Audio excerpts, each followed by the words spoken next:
அடுத்து தஅஜீலுல் ஹுரூஜ் மினல் மஸ்ஜித், ரொம்ப முக்கியமான விஷயம்.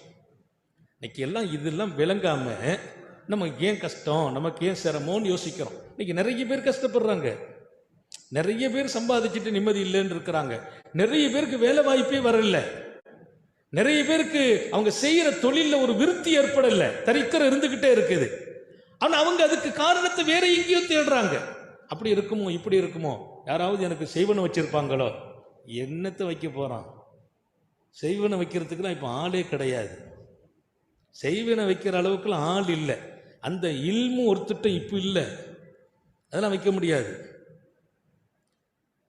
நிறைய பேர் ஏதாச்சும் குடும்பத்தில் தொடர்ந்து முசீபத்து வந்துச்சுன்னா ஏதாவது எனக்கு யாராவது செய்திருப்பாங்களா அப்படி யோசிக்க வேண்டியது இல்லை. நம்ம என்ன செய்யறோம்னு யோசிச்சோம்னாலே அதுக்கு ரிலீஃப் ஆயிடும், விடுதலை கிடைச்சிக்கணும். இங்கே அடுத்த செய்தி தஅஜீலுல் ஹுரூஜ் மினல் மஸ்ஜித், பள்ளிவாசலுக்குள்ளே வந்தவர் ரொம்ப அவசரமா வெளியே போவார்.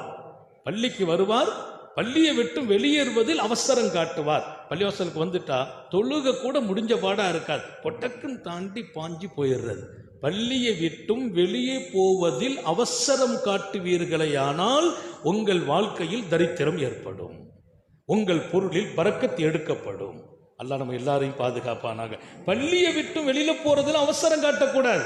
பள்ளிவாசல்ல வந்தா கொஞ்ச நேரம் இருக்கணும். ஏன்னா பெருமானார் சொன்னாங்க, நீ பள்ளியில அல்லாஹ்வுடைய வீட்டுல கொஞ்ச நேரம் தொழுகைலாம் இல்லை, திக்ர்லாம் இல்லை, சும்மா உட்கார்ந்து இருந்த வை.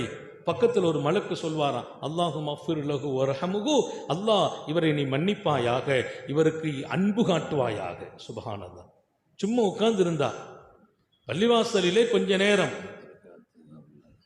உட்கார்ந்துட்டாலே போதும், என்ன கிடைச்சிரும்? இவருக்கு நீ இரக்கம் காட்டுவாயாக, அன்பு காட்டுவாயாக, இவர் பாவத்தை மன்னிப்பாயாக. அப்படி ஒரு பெரிய பாக்கியம். பள்ளியிலே நேரம் செலவழிப்பதற்கு இவ்வளவு பெரிய பாக்கியம்.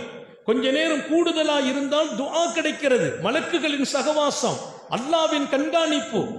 இங்கே சாலிஹீன்கள் வருகை, அல்லாஹ்வினுடைய கண்காணிப்பு உள்ள இந்த இடத்தில் வந்த பின்னால் அவசரப்படக்கூடாது.